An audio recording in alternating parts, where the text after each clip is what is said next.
Assalamualaikum warahmatullahi wabarakatuh. Bismillahirrahmanirrahim. Alhamdulillahi rabbil alamin. Assalatu wassalamu ala asyrafil anbiya wal mursalin wa ala alihi wa ashabihi ajma'in. Amma ba'du. Hadirin hadirat sekalian yang dimuliakan oleh Allah. Pujian dan kesyukuran tak henti-hentinya kita lantunkan sebagai rasa ucapan terima kasih kita kepada Allah yang telah banyak memberikan nikmat-nikmatnya kepada kita. Nikmat iman, nikmat kesehatan, nikmat keluarga, nikmat rezeki, dan juga nikmat-nikmat yang mungkin tidak akan pernah bisa kita hitung satu persatu.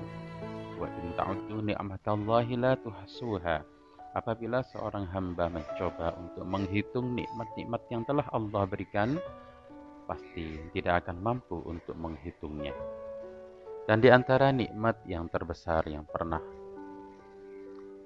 Allah berikan kepada kita adalah diberikannya satu tuntunan, satu panutan, uswatun hasanah yang terbaik untuk kita yang ada pada diri baginda Nabi besar Muhammad sallallahu alaihi wasallam. Allahumma salli ala Muhammad. Amma ba'du. Pada kesempatan kali ini kita akan memulai satu seri Kaifa natakhallaq bil ayah. Bagaimanakah kita berakhlak dengan satu ayat di dalam Al-Quran. Ayat pilihan kita pada kesempatan kali ini adalah Bismillahirrahmanirrahim. Karena lafaz inilah lafaz yang paling sering kita ucapkan dalam kehidupan kita sebagai seorang muslim sehari-hari. Seharusnya dengan bermodalkan Bismillahirrahmanirrahim, hidup kita akan indah, hidup kita akan bahagia. Di dalam Bismillahirrahmanirrahim yang mempunyai arti dengan menyebut nama Allah yang Maha Pengasih lagi Maha Penyayang. Setiap kali kita mengucapkan doa, setiap kali kita melakukan sebuah amal yang baik-baik, maka hendaknya dimulai dengan pembacaan Bismillahirrahmanirrahim. Karena sabda Rasulullah, kullu amrin dzibalin la yubda'u fihi bismillahirrahmanirrahim fahuwa adbar atau fahuwa aqta. Setiap segala sesuatu yang mempunyai muatan kebaikan apabila tidak dimulai dengan Bismillahirrahmanirrahim, maka ianya akan terputus. Terputus dari apa? Terputus dari rahmat Allah. Maka sungguh amat disayangkan apabila amal-amal baik kita tidak kita mulai dengan bacaan Bismillahirrahmanirrahim. Seorang muslim yang membiasakan diri membaca Bismillahirrahmanirrahim, hakikatnya dia telah membuat satu program terhadap dirinya sendiri, terhadap pikirannya, terhadap hatinya, terhadap sistem tubuhnya, bahwa semuanya bekerja atas kehendak Allah yang Maha Pengasih lagi Maha Penyayang. Kalimat-kalimat thayyibah, kalimat-kalimat yang baik apabila diucapkan berkali-kali, maka itu akan menjadi sistem bawah sadar yang baik. Sistem pikiran bawah sadar yang baik itu juga akan melahirkan tindakan atau perbuatan yang baik-baik pula. Tindakan yang baik akan melahirkan kebiasaan-kebiasaan yang baik. Kebiasaan-kebiasaan baik tentunya akan membawa seseorang kepada nasib baik, keberuntungan, rezeki yang baik-baik pula. Maka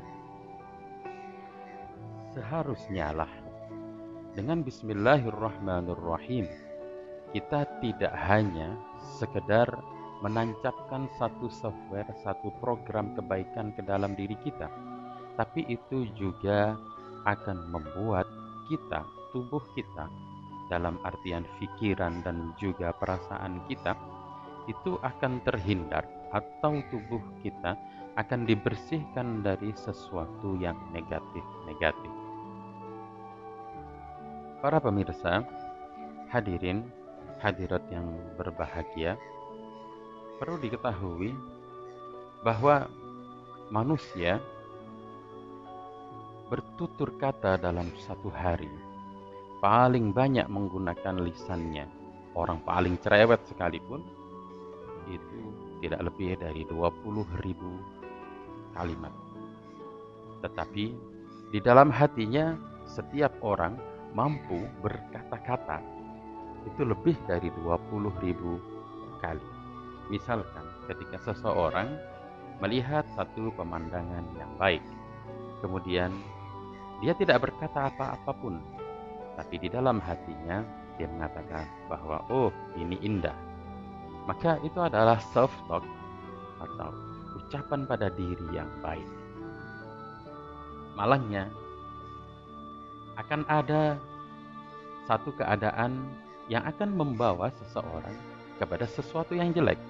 Misalkan ketika menonton sebuah televisi, lalu dia melihat ada tayangan telah ditangkap seorang koruptor yang dituduh menggelapkan uang negara sekian. Lalu hati kita sebagai manusia ketika mendengar berita itu, pasti di dalam hati kita akan mengatakan, oh, orang ini kurang ajar, orang ini telah berkhianat, orang ini telah melakukan satu tindakan yang jahat, mangkel saya, marah saya, dan lain sebagainya. Itu juga soft talk ataupun ucapan-ucapan pada diri yang jelek. Nah, malangnya dalam kehidupan sehari-hari terlalu banyak hal-hal jelek yang kita konsumsi secara sengaja ataupun tidak sengaja. Ini akan melahirkan satu kebiasaan yang tidak baik pula. Ini akan melahirkan tindakan yang jelek pula. Dan seterusnya sampai kepada nasib yang buruk pula. Lalu di dalam agama Islam kita dituntut dalam satu hari ketika kita melakukan sholat sebanyak 17 rakaat, sholat wajib atau sholat sunnah, itu dalam rangka untuk mendetoks pikiran-pikiran yang buruk, perasaan-perasaan yang buruk dari dalam diri kita. Maka benarlah apa yang difirmankan oleh Allah dalam Al-Quran. Qad aflahal mu'minun, sungguh beruntunglah orang-orang beriman. Alladzina hum fi salatihim khashi'un, orang-orang yang di dalam sholatnya mereka khusyuk. Karena orang-orang yang khusyuk, maka mereka akan menghayati semua bacaan-bacaan di dalam sholat, mulai dari takbiratul ihram sampailah dia salam. Dia akan mengatakan yang baik-baik kepada dirinya, sehingga yang lahir, yang tertancap di dalam pikiran dan hatinya hanya yang baik-baik pula. Dan ini akan membawa seseorang kepada kebaikan. Maka dari itu, para hadirin hadirat yang dimuliakan oleh Allah, mulai dari saat ini kita membiasakan dalam setiap apapun jua yang akan kita lakukan, dalam apapun juga yang kita ucapkan, kita mulakan dengan bacaan Bismillahirrahmanirrahim, dengan menyebut nama Allah yang Maha Pengasih lagi Maha Penyayang. Harapannya apa yang kita lakukan itu akan menimbulkan efek kasih sayang Allah kepada kita. Harapannya yang kita lakukan itu memunculkan kasih sayang dari dalam diri kita. Dan apabila kita melakukannya bertransaksi dengan orang, maka orang yang akan kita bacakan Bismillahirrahmanirrahim juga akan mempunyai perasaan yang sama kepada kita, sama-sama kasih, mengasihi, sayang, menyayangi. Dan alangkah indahnya dunia apabila semua orang mempunyai perasaan antara satu sama lain, saling menyayangi, saling mengasihi. Untuk sementara kita cukupkan sesi kita pada kesempatan kali ini. Akan kita lanjutkan pada sesi-sesi berikutnya yang insya Allah akan semakin seru, akan semakin bermanfaat untuk kita semuanya. Kita hayati, kita amalkan setiap ayat demi ayat yang ada pada Al-Quran. Dari saya, al-afwa minkum, ihdinas siratal mustaqim. Assalamualaikum warahmatullahi wabarakatuh.